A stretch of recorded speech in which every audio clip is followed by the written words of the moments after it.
Assalamu alaikum wa rahmatullah wa barakatuh. Paix sur ceux qui suivent la guidée. Paix et bénédiction sur le prophète sallallahu alayhi wa sallam, sur ses compagnons, ses amis, sa famille, ainsi que sur tous ceux qui le suivront de bonne foi jusqu'au jour du jugement. J'espère que votre ramadan se passe bien et que vous en retirez des bonnes habitudes et des bonnes leçons pour la suite dans l'après-ramadan, Inch'Allah. Alors aujourd'hui, en cette période de ramadan, comme je n'ai pas l'habitude d'esquiver les questions délicates, au contraire, plus c'est délicat, plus en fait ça stimule mon esprit. Donc je suis toujours demandeur, moi, des questions très dérangeantes, très litigieuses, qu'on peut penser qui me gênent, alors que c'est plutôt l'inverse, en fait. Je déteste la banalité, les répétitions des choses qu'on connaît, et j'aime aller hors des sentiers battus. Alors un sujet qui n'est évidemment que très rarement abordé. J'ai pas souvenir, en tout cas en français, d'avoir entendu beaucoup de choses dans ce sens-là.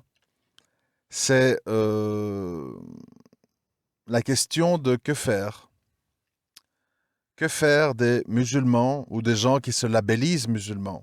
Parce que bon, de nos jours, vous le savez, je le répète à longueur d'audio, on a un peu tout et n'importe qui dit qu'il est musulman. Mais bon, on va pas se répéter. Et je voudrais commencer ce message avant de donner mon opinion sur que faire des musulmans à problème qui font partie de la communauté musulmane. Alors, moi, je me réfère à une histoire assez connue euh, à l'époque des prophètes sallam et des compagnons, où il y avait un grand combattant musulman qui était reconnu pour son courage et, euh, et comment je dirais, son allégresse au combat, qui était un peu vu en héros par beaucoup d'autres. Et il y a deux variantes à cette histoire, ou c'est deux histoires différentes, je ne sais pas. Dans l'une, ce personnage a été blessé dans les combats et s'est suicidé face à la douleur de ses blessures. Et le prophète, salam a dit, voilà un qui va en enfer, ce qui a suscité quand même une réaction assez vive des compagnons qui ont dit, mais comment en enfer? Il a dédié sa vie au combat, à la lutte pour l'islam, pour protéger les musulmans. Et le prophète, sallam, a dit, il ne le faisait pas pour l'islam, il le faisait pour la renommée. Ce qui veut donc dire que dans la communauté musulmane, il y a toutes sortes de gens. Vous voyez? Il y a des fous, il y a des illuminés, il y a des gens agressifs qui veulent utiliser l'islam pour justifier leur agressivité. Il y a des rêveurs, il y a des idéalistes, il y a des philosophes, il y a des humanistes qui se déguisent en musulmans parce que ça permet de mieux manipuler la masse musulmane, etc., etc. Bref. Et on va pas passer tout le monde en revue, c'est pas le but. Mais parlons court, parlons bien. D'un côté, il y a les musulmans égarés, égareurs, innovateurs, réformateurs, tout ce que vous voulez. Ces gens-là, en fait, on a pour devoir de mettre en garde contre eux, de démontrer qu'ils inventent, qu'ils mentent, qu'ils tordent les textes, etc., pour que les gens évitent de prendre ce qu'ils disent comme argent comptant, indiscutable, etc. Ça, c'est une chose. C'est-à-dire qu'on les attaque sur le champ des idées parce qu'ils font des dégâts dans les idées. Maintenant, le problème, il est plus compliqué. Et vous avez peut-être tous assisté à ma divergence sur Twitter sur cette question. C'est par rapport aux musulmans qui représentent une nuisance physique pour les autres. Alors, ça paraît abstrait. Je vais illustrer ça pour qu'on comprenne ce que je veux dire. Certains d'entre vous habitent des tours HLM et vont mieux comprendre ce que je veux dire. Imaginez qu'au premier étage, au rez-de-chaussée, il y a des musulmans identifiés comme musulmans. Ce que vous voulez que je vous dise? Moi, je ne sais pas tout le temps dire qu'il y a des maghrébins, il y a des musulmans, il y a des maghrébins à moitié musulmans, à trois quarts musulmans. On va dire musulmans pour simplifier les choses. Et voilà, ils ont décidé qu'ils en avaient marre de ce qui se passait en Syrie, en Palestine, etc., où il s'est passé quelque chose dans l'actualité, et ils décident, et vous entendez, vous êtes dans l'ascenseur, ils décident, ils parlent entre eux en bas, ils disent, on va foutre le feu à la tour, comme ça BFM va venir, et on va mettre des haut-parleurs avec des nasheeds à fond sur le toit, et on va revendiquer ça au nom de l'État islamique, ou que sais-je. Bon, vous entendez ça. Et vous savez que dans l'immeuble, il y a des femmes, il y a des enfants, il y a des innocents, il y a des musulmans, il y a toutes sortes de gens dans cet immeuble qui vont, évidemment, mourir, brûler, asphyxier, etc., etc. Vous vous retrouvez devant un vrai problème. C'est-à-dire que, qu'est-ce que vous faites? Alors, c'est bien beau, c'est bien facile de dire, ah, tu vas leur faire le rappel. Bon, d'abord, il faut savoir que nous, les musulmans, qui avons comme obligation religieuse de condamner le blâmable et de combattre l'injustice, puisqu'il est interdit aux musulmans d'être injustes dans quelque situation que ce soit. L'injustice n'est jamais une option, jamais. Le musulman se retrouve face à un problème délicat, parce que, je vous le rappelle, en Europe, nous n'avons ni autorité, ni armes, ni milices, ni tribunaux, ni des savants de référence. Nous avons des imams de la République, bref, on se comprend. Donc ça, on oublie. On n'a pas, si on utilise une arme, si on utilise la violence, on est soi-même passable de peine de prison. Bon. Donc, nous sommes de nouveau dans le fiqh, dans la jurisprudence des minorités, science très importante à étudier, parce que ça implique beaucoup de choses, où nous sommes en minorité parmi des non-musulmans dans un système non islamique. Très important. Mais ce n'est pas parce qu'on est dans cette situation-là que le mal ne s'arrête, qu'il n'existe pas. Le mal, il continue. Le mal, il est là. Et on n'a pas de moyen d'agir islamiquement parce que, je répète, nous n'avons ni tribunaux, ni police, ni milice, ni armes, ni quoi que ce soit. Donc, vous pouvez, si vous êtes courageux, voire suicidaire, vous pouvez envisager d'aller parler à ses frères qui vont s'empresser de dire cesse de craindre les hommes, crains Allah. D'ailleurs, tu nous sembles être un mouchrik parce que si, parce que ça. Et tais-toi sur nos projets, sinon on commence par ta famille, etc. Donc une sorte de mafia religieuse qui ne veut accepter aucun conseil, aucun rappel, et qui va certainement mal réagir en cas où on veut les freiner, en se faisant accuser de mourgia, de savants du palais, de vendus, de traîtres, d'ignorants.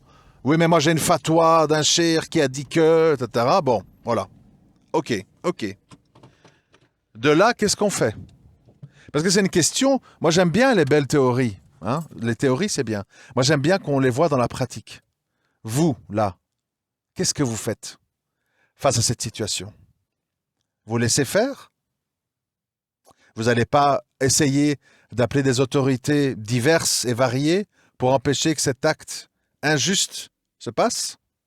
Sous prétexte que ceux qui veulent le faire se sont déterminés comme musulmans, des musulmans, pas musulmans, des musulmans agissants, des musulmans qui commettent des actes. Parce que je voudrais quand même revenir vraiment là-dessus, c'est important. Vous savez que j'aime pas la langue de bois, donc voilà. Il faut quand même voir la réalité en face. Si on prend le cas de la France, il y a de l'islamophobie, je suis d'accord. Mais il faudrait à un moment donné tous avoir l'honnêteté de dire, s'il n'y avait pas la violence et s'il n'y avait pas la délinquance, quel pourcentage de Français seraient vraiment islamophobes? C'est une question à se poser. Aujourd'hui, admettons que 50% des Français sont hostiles à l'islam, d'accord? Si on exclut la violence et les comportements violents, je sais pas, dérangeants, insultants, et qu'on rajoute à ça les comportements délinquants, deal, bruit, viol, braquage, etc., si tout ça n'existerait pas et que les Maghrébins de France ou les musulmans de France seraient des gens qui seraient un peu comme les Chinois, je sais pas moi, les Juifs, je sais pas quelle minorité il y a en France, j'en sais rien moi, les Turcs, enfin bref. À votre avis, est-ce que ce pourcentage d'islamophobie ne serait pas beaucoup moindre, plutôt de l'ordre de 10 à 20% au lieu de 50%? Donc, ça veut dire quoi? Pourquoi je dis ça? Parce que je veux dire aux musulmans qui se préoccupent de la religion d'Allah, je voudrais leur dire que on ne peut pas, au nom d'une solidarité tribale, de sang ou d'idées, tout accepter, tout avaliser, parce que les gens disent Allahu Akbar. Et ça, il va falloir le comprendre. Et c'est dans les deux sens, parce que les gens croient que ça doit toujours être dirigé vers les laxistes. On a tous critiqué ici le module de prière à 900 balles de Mounir, les incitations au riba d'Iqiyoussen, et la charia, la République c'est ma charia de l'imam de Lille, etc. Tariq Ramadan, on a tous fait le tour de ces gens. Mais vous croyez que les gens violents, injustes, et qui font couler le sang injustement n'ont pas le droit à des critiques, eux? Sous prétexte qu'ils agissent et que c'est des rageuls courageux? Rageuls, ça reste déterminé. Beaucoup d'entre eux ont des profils psychiatriques ou d'ex-délinquants ou vendeurs de drogue qui se sont fait endoctriner par un pote qui est revenu de Syrie et qui ont voulu faire quelque chose dans les émotions. C'est pas spécialement des gens qui font Qiyam el-Layl, qui lisent le Coran plusieurs fois par an, etc. On est d'accord là-dessus, hein?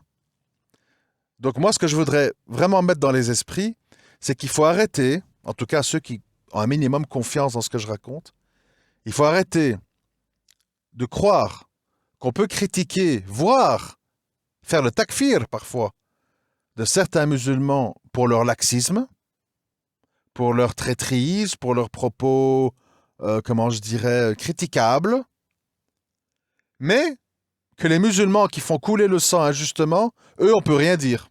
Au nom de, oui, mais bon, c'est Allah qui les jugera, oui, mais on ne sait pas, oui, mais quand même,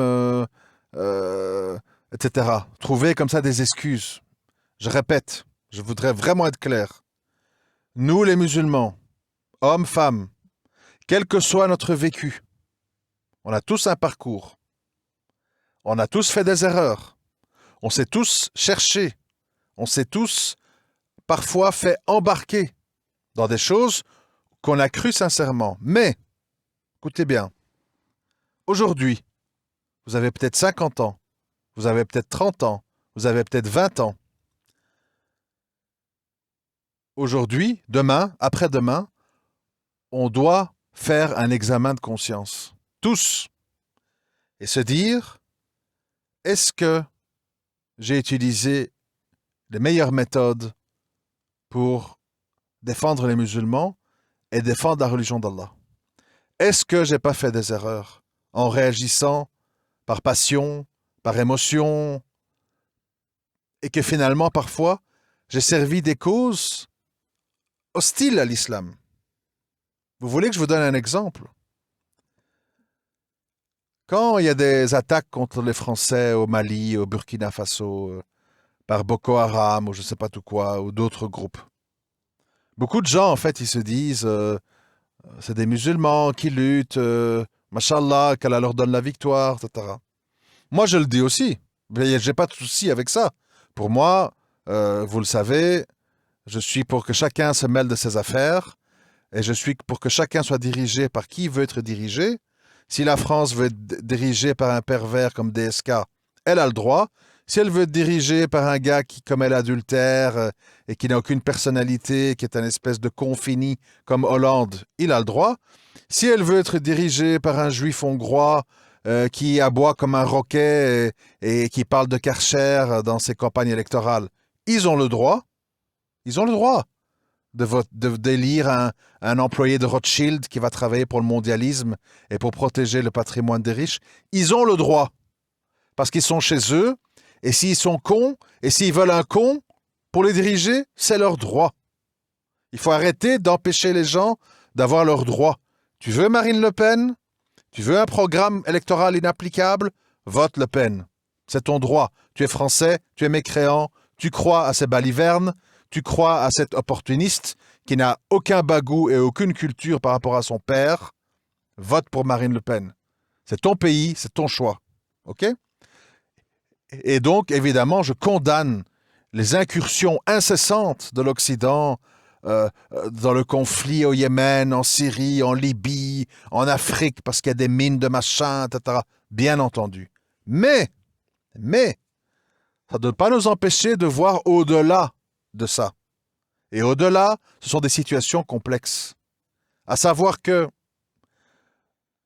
quand un pays, par exemple la France, a la main sur des mines d'uranium ou d'or ou je ne sais pas quoi dans la région, il y a d'autres pays occidentaux ou asiatiques qui voudraient les déloger de là et qui n'hésitent pas, peut-être, j'ai pas de preuves, qui n'hésitent pas peut-être à financer des groupements terroristes islamiques pour mener des actes de guerre contre les Français pour leurs intérêts à eux. Donc, à nouveau, combien de fois les musulmans émotionnels, en pensant bien faire, sont en fait des pions sur un jeu d'échecs dans lequel ils servent les intérêts de l'Iran, de la Chine, de la Russie, de l'Amérique, du Canada, de l'Australie, sans le savoir. Vous comprenez? Et nous, les musulmans, pour ça que je me bats, on me dit pourquoi tu fais des audios, machin. Nous, les musulmans, on n'a pas le droit à la stupidité. On n'a pas le droit d'être des manipulés. On n'a pas le droit d'être des émotionnels, passionnels, qui vont là où on met la carotte. On doit réfléchir et on doit être guidé par Allah Azawajal et sa parole. Et parmi ça, il y a le fait de dire un musulman ne s'autorise pas l'injustice. Un musulman n'autorise pas que des actes d'injustice se passent sous ses yeux sans agir et réagir. Alors, moi, à la limite, je vais vous dire une chose. Je veux bien accepter un musulman qui me dit, si moi je vois un jeune fou qui a mis un gilet explosif et qui va rentrer dans un bus où je vois des écoliers musulmans, des civils, des innocents, moi je veux pas appeler la police française, belge, pour qu'elle aille en prison. Pour moi, c'est du kufr. Mais comme je ne veux pas être co-responsable du massacre de tous ces innocents, eh bien, moi, je vais tuer ce frère. Je vais le tuer. Je vais m'expliquer à la police. Et j'irai en prison. Mais au moins, devant Allah, je n'ai pas laissé qu'un musulman tue alors que j'en ai connaissance, puisque je le vois. J'ai vu son gilet explosif dépasser de sa veste. Je l'ai entendu réciter des versets, etc. Je sais ce qu'il va faire, je le vois. Au moins, je n'aurais pas ça sur la conscience. Ça, à la limite, je peux l'entendre. Vous comprenez? Je peux l'entendre, je me dis, bon, le frère, j'espère que les autorités, il aura des circonstances atténuantes et qu'ils vont dire il a voulu éviter un attentat, c'est pour ça qu'il a fait un meurtre. Bon, à la limite. Par contre, si un frère me dit, comme on me l'a déjà dit, moi, si je vois ça, et tous les autres exemples que je donne, hein, ceux qui veulent mettre le feu à une tour pour faire un attentat, etc., avec des gens dedans, si on me dit, oui, mais non, moi, si je vois ça et que je peux rien faire, ben je me retourne et je pars et je laisse que ça se passe parce que bon, je vais quand même pas livrer un musulman à la police mécréante. Là, tu deviens en fait un complice de ce qu'on appelle la non-assistance à personne en danger. Et en plus, tu es musulman. Allah va te demander des comptes. Tu as vu que cet acte d'injustice allait se passer. Et tu n'as rien fait. Et tu n'as rien dit. Pourquoi? Alors on va me dire, ouais mais attends, tu veux quoi? Qu'un frère soit mis en prison et tu crois que c'est bien ça, tout ça pour défendre des koufars. Donc d'abord, c'est pas uniquement pour défendre des koufars, c'est parce que les musulmans vivent parmi eux. Nous sommes ici des millions en Europe, des femmes, des enfants, des vieux, des retraités, des jeunes, qui vivons parmi eux. On prend le métro, on prend le tram, on prend le train, on est dans leurs écoles, enfin bref, on vit ici. Et c'est un autre débat dont je ne vais pas parler maintenant parce que c'est très compliqué. Donc ça veut dire que quand on fait des crimes comme ça à l'aveugle, qu'on tire dans le tas ou qu'on se fait sauter dans le tas, eh bien on tue des musulmans qui, pour X, Y raisons, sont peut-être des bons musulmans, des mauvais musulmans, pratiquants, pas pratiquants, ignorants, à moitié ignorants. Bref, on ne va pas rentrer dans les détails, qui ont des contraintes, on ne sait pas. Et donc, il ne s'agit pas de dire que c'est un musulman qui a voulu tuer des koufars. Il a voulu tuer des gens au hasard, peut-être des policiers, peut-être des militaires, peut-être des civils, peut-être des vieux, peut-être des femmes, peut-être des enfants, peut-être des musulmans. OK? Alors, j'ai réfléchi à cette question et je me suis dit la chose suivante. Ce frère-là, s'il croit vraiment au jour du jugement, d'accord? Et qu'il n'est pas dans les passions, si je lui donne le choix, toi frère qui m'entends et qui a des tendances violentes, terroristes entre guillemets, écoute le choix que je te donne. Qu'est-ce que tu préfères? Louer un camion, foncer dans la foule à Nice et tuer 3 enfants, 5 musulmans, 4 musulmanes, plus 40 civils non musulmans, et emporter le fardeau le jour des comptes devant Allah? Ou tu préfères qu'un frère te mette hors d'état de nuire et que tu passes 7, 8, 9 ans en prison pour tentative d'attentat? Ce qui te permettra d'arriver devant Allah en n'ayant pas fait couler du sang innocent. Quel est ton choix? Si quelqu'un craint vraiment Allah, bon, moi je ne suis pas un modèle de piété, qu'Allah me pardonne, je fais de mon mieux, mais j'ai beaucoup de lacunes. Mais moi je vous le dis, tout net, tout clair, tout ce que vous voulez. Je veux bien signer des papiers si vous voulez. Si demain, je touche à un enfant, je fais des actes, je sais pas, de pédophilie, des viols sur enfants, sur femmes, je sais pas tout quoi.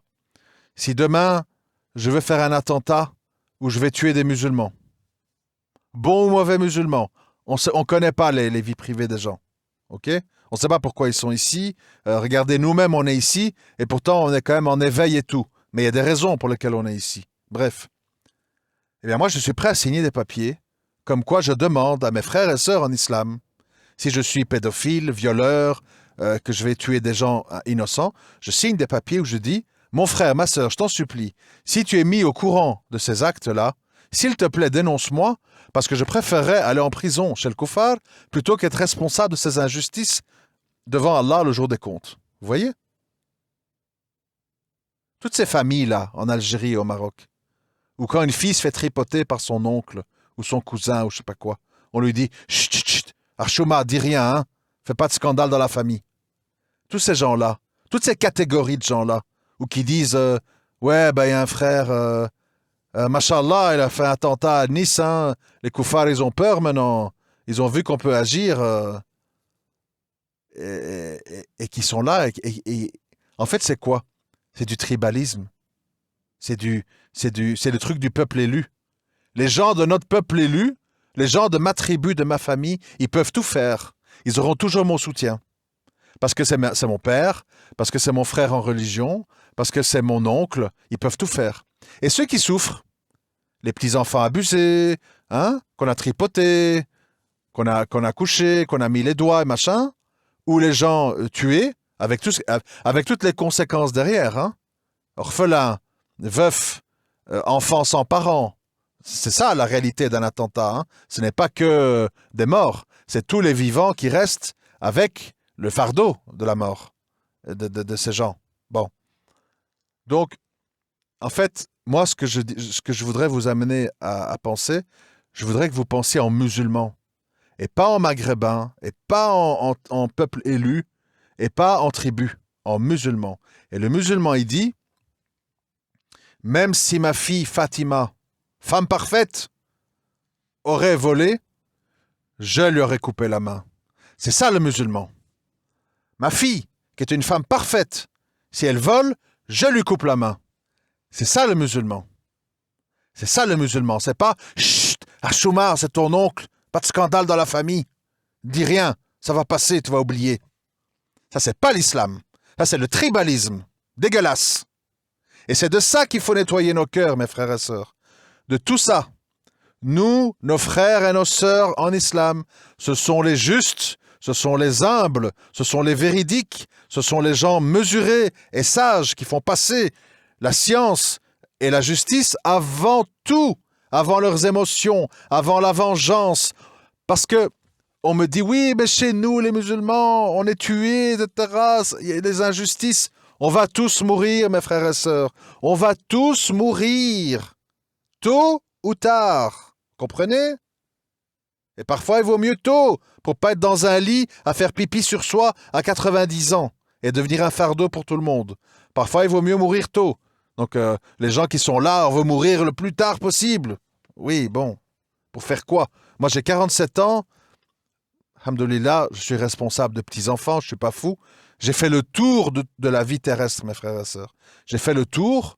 Honnêtement, si ce n'était pas pour ma famille, moi, j'ai fait le tour. Je n'ai pas du tout envie de vivre 100 ans. J'ai compris les tenants et aboutissants, les jeux, la séduction, hommes-femmes, les enfants, les machins. J'ai compris tout le cirque dans lequel on vit. Et donc, moi, je suis prêt à passer à autre chose. Après, voilà, Allah il me laisse en vie pour que je m'occupe des miens et pour que j'essaye d'accumuler des œuvres de bien pour le jour du jugement. Mais donc, je veux vous dire, on va tous mourir. D'accord? Par un drone, par une maladie, par la guerre interne parfois, comme on a vu en Palestine, le Fatah et le Hamas, entre Arabes, entre musulmans, ils se détestent, ils se tuent, ils s'emprisonnent, bref. Donc, on va tous mourir. Mais, on va mourir dans quel état? On va mourir dans quel état? En ayant fait de la sorcellerie? En ayant refusé notre destin? En ayant tué des innocents? En ayant laissé dire des réformateurs innovateurs des mensonges sur l'islam? En ayant couvert les grands péchés dans nos familles parce que c'est notre famille? Dans quel état on va mourir? Mes frères et sœurs, moi je voudrais, pour moi-même et pour vous, qu'on arrive à la mort propre, le plus propre possible.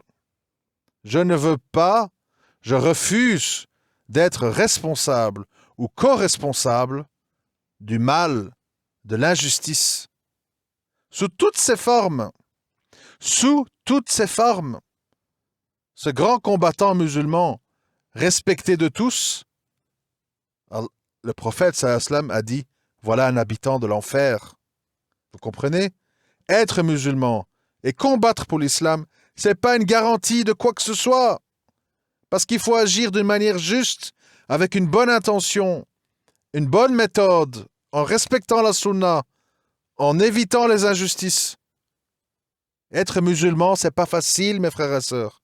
Ça demande de se retenir comme un harnais dans la bouche d'un cheval. On ne peut pas courir au galop comme des fous.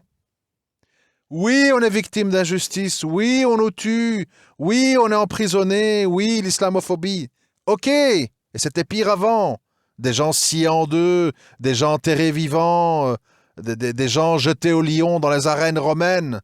Ici, on est dans des prisons avec la PS4, la télévision, les visites hors surveillance pour coucher avec sa femme, et les cantines, et la bouffe, et tout le bazar. Donc, il faut arrêter de pleurnicher comme des bébés. D'accord? Je dis, c'est préférable la prison que d'être un injuste. Il faut comprendre ça. Il faut arrêter de croire que nous devons fermer les yeux sur tout et n'importe quoi sous prétexte que c'est des musulmans. Non. Tariq Ramadan me dit qu'il est musulman, mais il me tient des propos d'humaniste. Donc moi, je ne le considère pas musulman. Parce que il me démontre par ses paroles qu'il n'est pas musulman. Vous comprenez? Si un musulman veut faire des actes où il va tuer des musulmans innocents, il me démontre qu'il ne craint pas Allah et qu'il ne craint pas de faire couler le sang de musulmans innocents. Et donc pour moi, je remets son islam en question et je remets sa sincérité et sa méthode certainement en question. Et je dois trouver une façon de ne pas le laisser faire. Ce n'est pas de la trahison, ce n'est pas de l'alliance, c'est empêcher par toutes les méthodes qu'on peut avoir que l'injustice se passe sous nos yeux. Le monde où on en est là, vous savez pourquoi? Parce que les gens ferment les yeux. On ferme les yeux sur l'injustice. Toutes les injustices, dans nos familles, dans notre entourage. Regardez combien de gens me détestent, me crachent dessus, m'accusent de racisme. Pourquoi? Parce qu'un musulman, certes blanc, c'est mon grand crime apparemment, parce qu'un musulman dénonce le blâmable des Maghrébins, des cités qui parlent au nom de l'islam et qui agissent au nom de l'islam. Au lieu de dénoncer le problème et de dire oui, il a raison, oui, il y a un problème, oui, beaucoup de nos mères et de nos sœurs sont dévoilées, vont voir des sorciers, sont dans un islam couscous, qu'est-ce qu'on dit? Et toi, t'es qui? Tu crois que les Italiens, c'est mieux? Vous voyez? Les sales cœurs pourris qui ne veulent pas admettre. Et ils préfèrent accuser le gars qui prend la parole pour dénoncer le blâmable parce qu'ils ne veulent pas regarder à l'intérieur d'eux et dire « Oui, la saloperie, elle est chez nous. Elle est à l'intérieur de nous. » Et c'est pour ça qu'Allah nous fait vivre l'injustice. Et c'est pour ça qu'on est abandonné. Et c'est pour ça qu'on souffre. Et c'est pour ça qu'on ne sait pas se marier. Et c'est pour ça qu'on ne peut pas travailler. Et c'est pour ça qu'il n'y a pas de terre islamique. Parce qu'on ne le mérite pas, parce qu'on ferme les yeux sur l'injustice, à commencer par nos familles, à commencer dans nos mosquées où on accepte de voter, on accepte de mettre du fric dans les sacs en plastique pour construire des temples bouddhistes qu'on appelle mosquées, sous prétexte que le samedi, il y a l'école d'arabe pour mon fils. Et alors, il y a des milliards et il y a des millions d'Arabes qui parlent un arabe parfait, qui détestent l'islam, qui combattent l'islam, qui sont des apostats, qui sont des démocrates, qui sont des laïcs, qui sont des communistes, qui sont des nationalistes. Ils parlent un arabe parfait. Ils ont été à l'école, ils ont appris le Coran. Mais ils n'en veulent pas. OK? Donc, la fin ne justifie pas les moyens. C'est pas parce qu'on rêve d'avoir une mosquée dans sa ville qu'on doit sortir tout son fric pour financer un temple bouddhiste ou un temple franc-maçon avec saupoudré de couscous, de thé, de chameau et de calligraphie au mur. Non! Vous devez dire, avant de payer, on va dire quoi dans cette mosquée? Qui va être l'imam? Quel genre de khotba on va entendre? Qu'est-ce qu'on va apprendre à nos enfants? Quel est le profil des responsables? C'est ça. Pas à dire amen à tout. Ah, des musulmans récoltent pour une mosquée? Tiens, tiens, tiens, tiens. Non, qui êtes-vous? Des tablirs? Des soufis? Des imams républicains comment ça s'appelle, de l'école des imams en France? Vous êtes qui? Qui êtes-vous? À qui je donne de l'argent?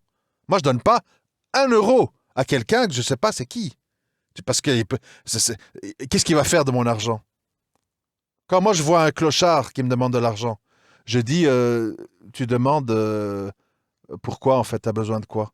Ah, tu sais bien, il faut se tenir chaud avec une bonne bière et tout. Je ne vais pas lui donner l'argent. Je sais qu'est-ce qu'il va en faire. Comprenez? Il faut faire comme des gens ils font. Ah, tu m'en dis, ah, tu manques de tout. Tiens, un sandwich. Et souvent, ils tirent la gueule parce qu'ils ne veulent pas le sandwich. Ils veulent l'argent pour la bière. Bref. Donc, on est à combien? 33 minutes. OK. Donc, ce que je veux vous dire, arrêtez de réagir en gens simples. Essayez de comprendre que les musulmans, c'est une responsabilité. Être musulman, c'est une responsabilité.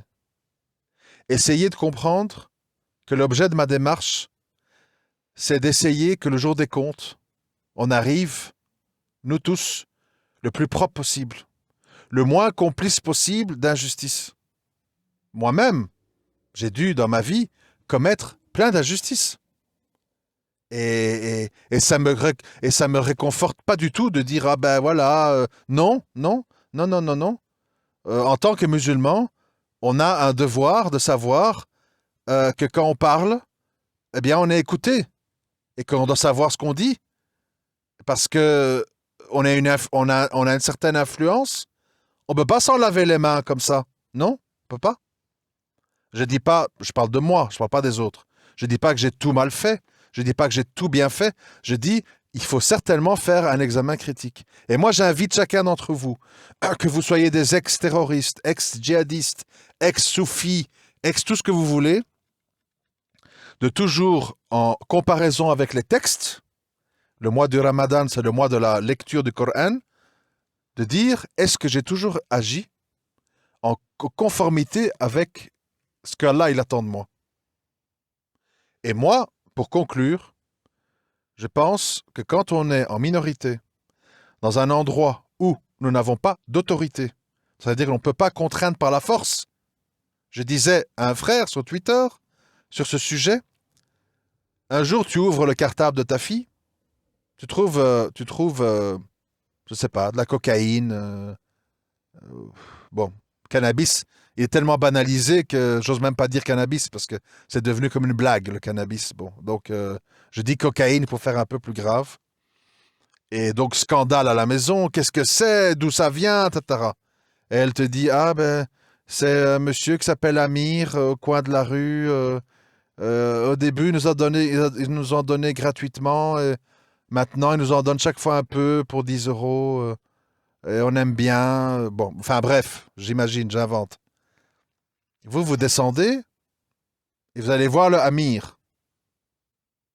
Et si vous êtes courageux, ça va pas être le cas de tout le monde.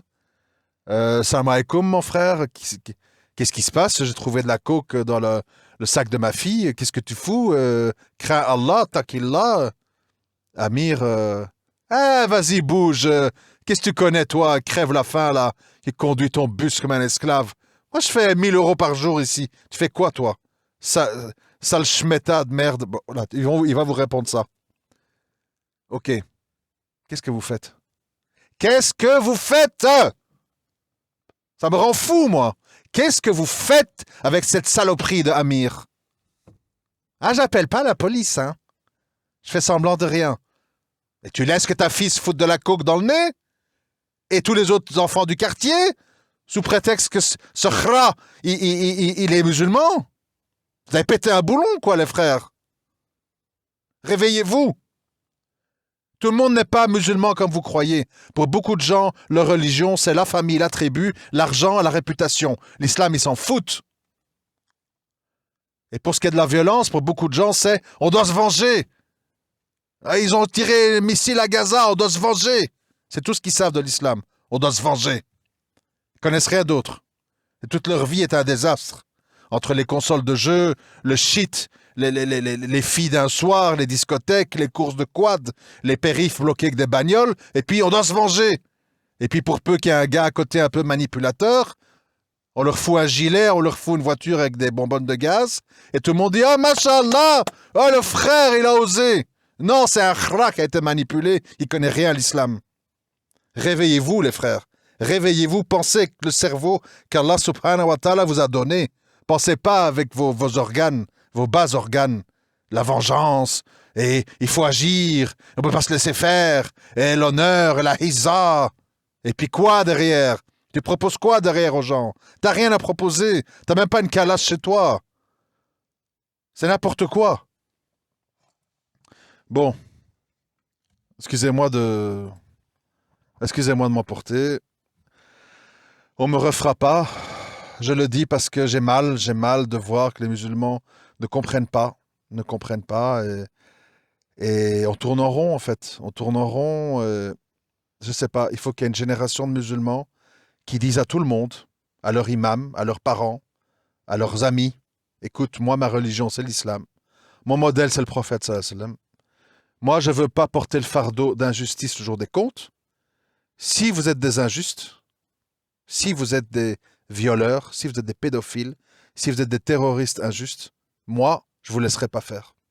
Parce que moi, je ne veux pas être complice des agissements des uns et des autres sous prétexte que vous êtes mes frères et sœurs en religion. Non, non, non. Non. Tu dois me prouver que tu es mon frère et sœur en religion. Prouve-le-moi. Parce que c'est facile de venir secouer un sac devant moi, fils Abilillah, pour construire ton temple, parce que tu veux t'octroyer un salaire tous les mois en tant qu'administrateur de la mosquée, hein? Et tu veux jouer sur mes sentiments avec tes beaux hadiths et versets sur les bienfaits de la construction d'une mosquée.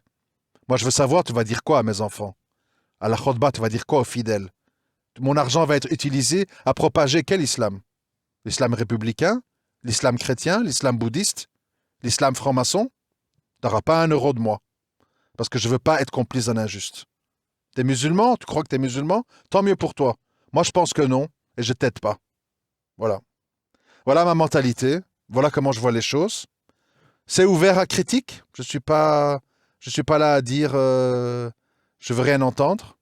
Je suis prêt même à faire un live avec un frère qui pense pas comme moi. On va débattre s'ils osent s'avancer. J'en ai pas encore vu beaucoup. Ou sinon, ben, si vous êtes plus lâche, comme beaucoup, ben, mettez des commentaires insultants, comme vous avez l'habitude de faire. Hein? Salam alaikum wa rahmatullah wa barakatuh.